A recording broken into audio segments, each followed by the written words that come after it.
तो बच्चों हम लोग ग्राफिकल मेथड पढ़ रहे थे और ग्राफ के बारे में बहुत सारी बातें हमने बताया था। एक क्वेश्चन का ग्राफ ड्रॉ भी किए थे और पिछले क्लास में हमने कहा था कि अगले दिन मैं जो करूँगा ग्राफ वो हमारा इम्पोर्टेंट होगा बोर्ड एग्जाम के लिए। तो यही टाइप हमारा परीक्षा में ज़्यादातर मैक्सिमम पूछता है। तो हम देखते इसमें क्या सब रहा है। तो जैसा कि ग्राफ के लिए हम बताए थे, सबसे पहले हमारा ये दो इक्वेशंस है, 3x plus 2y minus 12 is equal to, ये दो इक्वेशंस हमारा दिया हुआ गिवन। तो हम बताए थे कि ग्राफ ड्रॉ करने के लिए कोई एक वेरिएबल पहले निकालेंगे। तो फ्रॉम इक्वेशन फर्स्ट यहाँ से अगर एक वेरिएबल हम निकालें यानी कि x निकालें तो y हमारा उधर जाके प्लस y, 1 उधर जाके माइनस 1। फिर हम कहे थे कि इसमें एक वेरिएबल हम अपने मन से लेने के लिए फ्री है, यानी कि अगर हम y लें तो x हमारा खुद ब खुद निकलेगा। Putting y is equal to 0, 1, 2, 3 and so on. तो हम देखते ही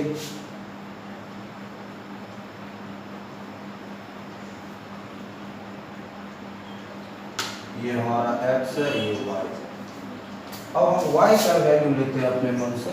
तो y का वैल्यू अगर हम 0 लेते, इस 0 में से 1 घटाएंगे यानी कि x का वैल्यू -1। इस y का वैल्यू अगर हम 2 लें तो 2 में से 1 को अगर सब्ट्रैक्ट करेंगे तो ये हमारा होगा। इस इक्वेशन फर्स्ट का ग्राफ पर हमारा ये पॉइंट्स हो गए, points on graph for equation first. पहला पॉइंट हुआ x में -1 और y में 0। दूसरा पॉइंट हुआ x में 1 और y में 2।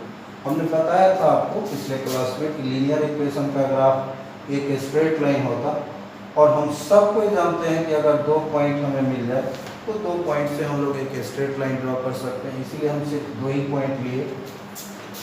फिर हम इक्वेशन सेकेंड को देखते हैं। अगेन फ्रॉम इक्वेशन सेकेंड, फिर इक्वेशन सेकेंड से हम एक वेरिएबल निकालेंगे। जैसे इसमें हम 3x अगर निकालें तो 12 हमारा उधर जाके +12, 2y उधर जाके -2y, और यहाँ से अगर हम x फाइंड आउट करें तो 12 -2y/3।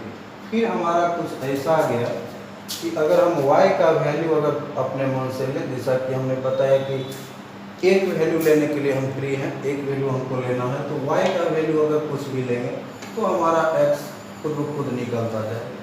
तो y का वैल्यू लेना है, इसलिए इसमें हम पुट करेंगे, putting y is equal to 0, 1, 2, 3 and so on. तो हम देखते क्या होता है।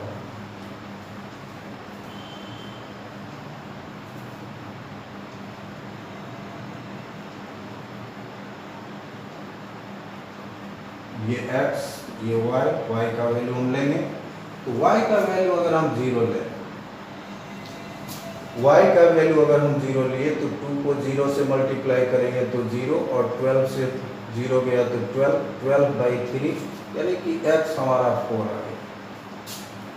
अब हम देखते आगे, y का वैल्यू अगर हम 1 लेते तो 2 1 जा 2, 12 में से 2 घटाते 10, ये 10/3 फ्रैक्शन आएगा। हम पिछले दिन बताए थे कि फ्रैक्शन को हम अवॉइड करेंगे। अगर y का वैल्यू हम ले 3, y का वैल्यू अगर हम 3 लें तो 3 लेने से ये हमारा 6 हो जाएगा, और 12 से 6 को हटाएंगे तो 6/3 यानी कि 2। इस तरह से इक्वेशन सेकेंड के लिए हमारा पॉइंट आया, points on graph for equation second. पहला पॉइंट हमारा हुआ x फॉर y 0, दूसरा पॉइंट हमारा हुआ 2 3, और हम 2 ही पॉइंट लेंगे क्योंकि स्ट्रेट लाइन के लिए 2 पॉइंट ही काफ़ी है कि 2 पॉइंट से हम एक स्ट्रेट लाइन ड्रॉ कर सकते हैं। तो अब हम देखते हैं ग्राफ के बारे में। तो ग्राफ के बारे में जैसा हमने पिछले दिन बताया था कि हमारा 2 स्ट्रेट लाइंस होता है, इसमें एक को हम एक्स एक्सिस के नाम से जानते और एक को हम वाई एक्सिस के नाम से जानते। X X dash, Y Y dash, जहाँ कट करे दिस इज ओरिजिन, और इस ओरिजिन का कोऑर्डिनेट हमारा 0 0, एक्स भी 0 और वाई भी 0। अब हम सब कोई जानते हैं कि ओ के ओरिजिन के राइट में अगर हम आते प्लस में हमारा वैल्यू होता, प्लस में हमारा वैल्यू होता, ओरिजिन के अगर लेफ्ट में आते माइनस में हमारा ये वैल्यू होता, माइनस में हमारा ये वैल्यू होता, ये माइनस में वैल्यू होता। ओरिजिन के अगर हम अप में आ गए, ओरिजिन के अगर हम अप में आ गए तो फिर पॉजिटिव, यानी कि 1 2 3 4, और ओरिजिन के अगर डाउन में हम आ गए -1 -2 -3 -2। अब हम सबसे पहले देखते हैं इक्वेशन का फर्स्ट के लिए।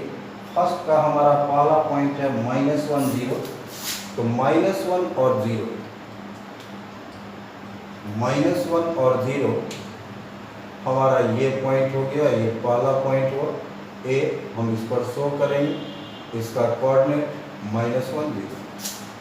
फिर इसका दूसरा पॉइंट है x में 1 और y में 2, x में 1 और y में 2, ये पॉइंट ऑलमोस्ट हमको यहाँ मिल रहा है, तो ये b, ये हो गया 1 2।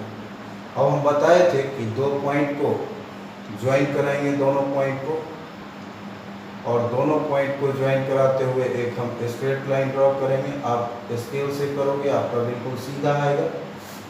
इसी तरह से ये हमारा इक्वेशन फर्स्ट का हुआ। पिछले दिन हम बताए थे कि इस पर मेंशन करेंगे कि ये इक्वेशन फर्स्ट का हमारा स्ट्रेट लाइन। फिर इक्वेशन सेकंड के लिए अगर हम देखें तो पहला पॉइंट है 4 0 4 0, ये C 4 0। फिर हम देखते हैं दूसरा 2 3, x में 2 और ये y में 3, ये हमारा अगला पॉइंट हुआ, x में 2 और y में 3। फिर इस दोनों को जैसे ही हम ज्वाइन कराते तो हमारा एक स्ट्रेट लाइन बनेगा। तो हम स्केल लगाएंगे और इसको ज्वाइन कराते हुए एक स्ट्रेट लाइन ड्रॉ करेंगे जो हमारा लाइन रिप्रेजेंट करेगा इक्वेशन फर्स्ट। अब ये आप ग्राफ पर करोगे, आपका एग्जैक्टली स्ट्रेट में आएगा, एग्जैक्टली ये स्ट्रेट लाइन होगा। तो ये हमारा, अब इस क्वेश्चन में ये ग्राफ मेरा ड्रॉ हो गया। अगर सॉल्यूशन की बात करें तो हम बताए थे कि इसके सामने हम देखेंगे तो x का वैल्यू 2, इसके सामने देखेंगे y का वैल्यू 3। अगर हमको सॉल्यूशन पूछता है, जैसे इस सवाल में नहीं बोल रहा है कि सॉल्व ग्राफिकली, लेकिन अगर ग्राफिकली सॉल्व करने की बात हो तो x का वैल्यू जहाँ दोनों कट रहा है उसके सामने देखेंगे तो हमारा x का वैल्यू 2, और उसी के सामने y को देखेंगे हमारा वैल्यू 3 होगा। तो ये हमारा सॉल्यूशन था। लेकिन इस क्वेश्चन में हमें कुछ और बातें कर रहा है। क्या कर रहा है आगे, ये जो दोनों इक्वेशन का ग्राफ आया और ये जो x एक्सिस है, इस तीनों से एक ट्रायंगल बनता है। इसमें ये हमारा ट्रायंगल बन गया, जिस ट्रायंगल का नाम हमारा हुआ DAC, टेंस, और रिक्वायर्ड ट्रायंगल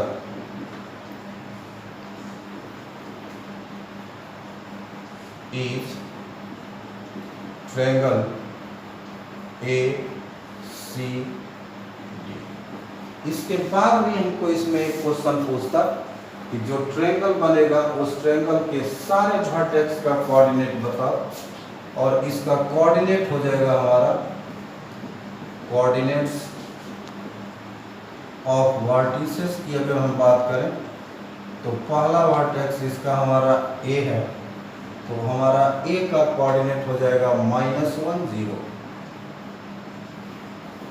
दूसरा पॉइंट सी का अगर हम देखें तो हमारा कोऑर्डिनेट हो जाएगा 4 0। तीसरा पॉइंट डी की बात करें तो हमारा कोऑर्डिनेट होगा 2 3। And this was the complete solution of this question. और मैक्सिमम लगभग 99.9% हमारा जो सीबीएसई बोर्ड में ग्राफ का जो क्वेश्चन आता है वो इसी तरह के सवाल से रिलेटेड होता है। तो हम भविष्य में इसमें जब फिर कभी हम क्वेश्चन सेट पर कभी आएंगे तो हम फिर और क्वेश्चन की जिक्र करेंगे, लेकिन आप बनाएंगे और ये आपका काफ़ी इम्पोर्टेंट है।